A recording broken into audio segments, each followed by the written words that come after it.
Chapter 4. Surviving Harsh Winters. The warm, breezy summer gave way to a cool fall, and then winter quickly set in. Neither Zino nor the Drokes were prepared for the brutal cold, strong winds, and heavy snows of winters on the high plains. As winter set in on the high plains in 1892, Zino began to believe he had made a terrible mistake, which he actually had, by his own admission, many years later. The cold became nearly unbearable.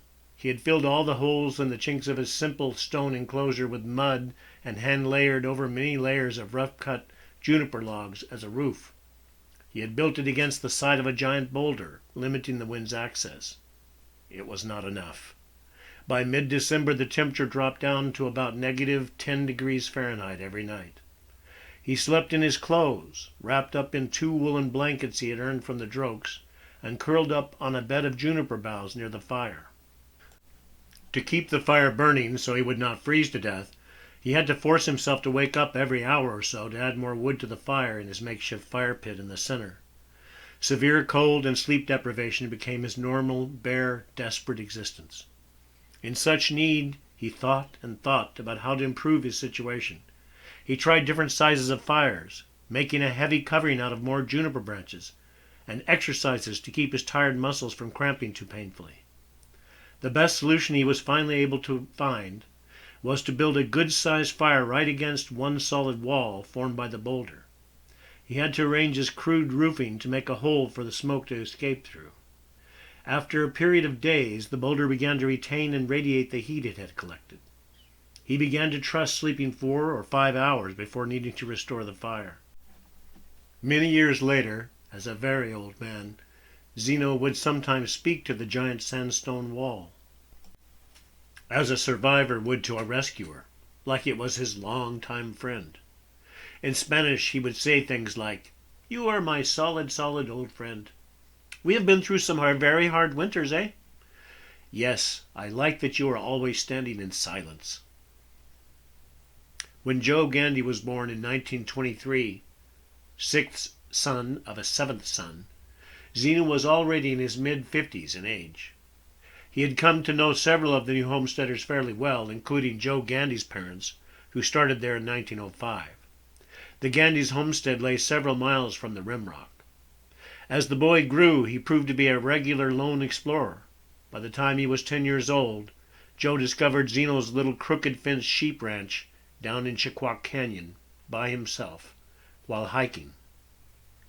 Zino's place became a destination for the boy. Few of Joe's siblings took any interest in the old Mexican man. Joe's early friendship with Zino when he was a kid grew more intense after Joe's father was gunned down in cold blood by a hired killer in 1931. Zino became a safe, detached, different kind of father figure to the 10-year-old Joe. Zino was just the kind of hard-nosed but fair-minded mentor Joe took to. From Zino, he learned many life lessons about being a man and also how to speak Spanish. Zino also taught Joe how to drink whiskey and tequila. All of his tale Zino had told to Joe, a little at a time and over many years, making Joe one of only a handful of people who ever knew both his story and the stories of early days of homesteading by the Droke family and a few others. One day a few months later, Rosie saw Steve playing with her Betsy Wetsy doll, as she often had for over 2 months. Rosie could no longer remember that Steve was intersex. Her autistic selective memory was slower and weaker than her husband's and her son's version of it. Still, she had eventually completely forgotten that Steve was diagnosed as intersex. One day she came in from feeding the chickens and turkeys she was raising and saw Steve changing a play diaper on his Betsy Wetsy doll. Rosie angrily walked up to him and demanded, "Steve Gandy, just where did you get this doll? Where did you get such a thing? You better not have stolen it." Steve became angry whenever that happened. He could remember things and think clearly. As soon as he felt very angry, he remembered everything. "But Mom, you gave me this doll. You said I needed to play with it," Steve insisted. Rosie could not understand what Steve was saying. She cussed and took the doll away from Steve. He never saw it again. She also took away all the other girl things, but Steve physically protected the plastic sewing machine from her. "No, this is my sewing machine. It is mine," he declared. One day, about 6 months later, an official letter came in the U.S. mail. Rosie opened it up, read it, and was clearly perplexed. She showed Joe the letter at supper. It was an official letter from a medical doctor, whose name no one recognized. The wording about Steve and how he needed some kind of sex surgery confused and angered them. They turned to Steve and both asked, "Are you feeling sick, Steve? Do you know what all this nonsense is about?" Since he felt no threat to himself, Steve did not become angry. Thus, he was unable to remember any of the issue at all. He decided that his folks were playing a silly joke on him. He smiled and said, "No, I don't need any surgery. I don't need no doctor. I feel fine." Rosie threw the doctor's letter in the trash, bound for the backyard incinerator ring. And thus, Steve grew up with both sets of genitals and all the hormonal confusion that entailed, never remembering until he was well into middle age that he was a neglected hermaphrodite, and in his old age he saw this as a blessing. Because, although sexual assignment was the normal medical response for many decades, later research and anecdotal evidence showed that this surgery was just part of the paranoid, xenophobic, controlling response to anyone very different, and it was entirely unnecessary. Intersex people now consider themselves either neither or both. For Steve, it was both. Removing genitals does not make the man or the woman. Steve finally was able to always remember and accepted himself as an old she-male, who had always been both. He did mostly identify in public as male, and he was actually both, and valued both sides of himself and herself nearly equally. After coming out publicly, she did go so far as to allow the female half the self-expression of painting a couple of her left fingernails with a bright blue polish. Joe, like many high-functioning autistic people, called Asperger's syndrome for a time, held very different and much more intelligent views on many issues compared with his peers. For instance, by the time he was in his 30s, he opposed the view of all his surrounding family, friends, and neighbors who were all very much attached to all their guns, including many types of handguns. Although he did not openly share his personal views with others whenever they were in conflict with their views, he held his own counsel and was never swayed by the views of others. Joe owned several large rifles and a shotgun. He owned no handguns. Steve saw pistols that his friends brought to grade school and decided he needed a pistol. Bringing guns to school was not a problem, unless a student displayed one, in which case the teacher might keep the gun for the day and return it to the student before they got on the bus. This was on the high plains in the 1960s. Not only were there no rules against having firearms of any type at school, grade school or otherwise, the public schools in Colorado actually taught rifle training and rifle safety in the 4th grade as part of the local curriculum, but only to the boys. Steve told himself while riding the school bus home to the ranch one afternoon that there was no reason why he too could not have at least a .22 caliber pistol. Almost every rancher's kid at school had at least one such handgun, given to him by his parents, usually as a birthday or a Christmas present. That night at dinner, Steve made his request. "I saw Denny's new pistol at school today, Dad. I want me a pistol. Can I get one for Christmas, please?" he asked Joe carefully. Joe looked down at Steve closely for a few seconds and then responded, "Oh, bughouse. No, Steve, I am not buying you any pistol. In fact, I guess I've never said it to you before, but your mother knows.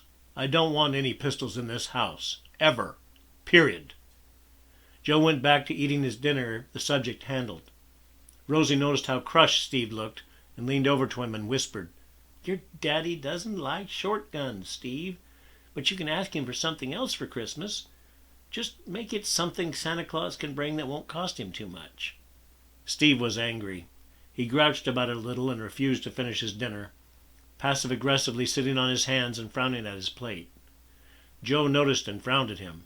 He raised his voice slightly as he stated, "No pistols in this house, and that's final," he growled. That Christmas, still hoping his father would change his mind, He eagerly opened smaller presents, hoping to find the object of his desire. Not finding one, he frowned as he opened a long, skinny present, and was relatively happy to find the next best thing to a pistol. It was a hand-pumped, air-powered BB gun. When he took it to school on the bus, the boys made fun of how it was not a real gun, but a toy BB gun. It wasn't cool enough for them. Steve always saw it as a consolation prize and told himself he would own a pistol someday. However, when he grew to be an adult, he was considering opposing his father's rule and buying himself a gun. He thought to ask Joe one day while visiting him why he was so opposed to handguns. Without missing a beat, Joe replied, "It's for 3 simple reasons." These he proceeded to list. A pistol is too easy to grab and shoot in anger. They are too easy to miss point. You can shoot yourself accidentally real easy. And worst of all, little kids can find them and shoot themselves or you, 'cause they don't know what a weapon is yet. Guns are only for killing, nothing else, Steve. Stick to only having rifles like I do, and you will live longer. Rifles are effective self-defense and necessary for hunting big game. Adult Steve thought this over for a few weeks, still planning to buy himself a particular 9mm semi-automatic pistol. Finally, his father's logic won out. Steve bought a semi-automatic assault rifle instead. In fact, he never actually owned any handgun, although he did come to own several rifles and one shotgun of his own. It was one of the rare instances where one of his father's personal philosophies became his own. In the spring of 1970, the Stilson Ranch, where Joe worked and his family lived after returning from Canada, calved out a record number of cattle. They raised pulled Herefords and needed every hand available to work with so many new additions to the herd. Joe was nearly 50. After a calf had been born one cold morning, Steve asked his old daddy what the puddle of bloody flesh steaming on the ground was near the cow. Joe explained that it was all that remained of the calf's life inside the mother. He said, "It's her afterbirth. She'll come around in a little bit and eat it. Don't worry about that. It's just part of life for all us mammals." Steve grimaced and stared warily at the afterbirth and decided calves being born was too disgusting to think about. "It's just cows that have this, though, right, Dad?" Steve asked hopefully. "No, like I told you, all animals have an afterbirth. Did you know we are mammals too?" Joe asked. Steve frowned and replied, "Well, we are no animals. We are people. We are not animals." Joe chuckled and said, "Sorry to have to break it to you, but we are animals too. When you were born, there was a little bit of afterbirth, just like that cow's. But human mothers do not eat their afterbirth. There's an old cowboy joke about it. Well, see, one old cowboy congratulates another old cowboy on the birth of his new kid. Then the first cowboy asks if there was any problem with the birth. The second cowboy says, 'Nope, it went fine, except I had a hell of a time getting the old lady to eat the afterbirth.'"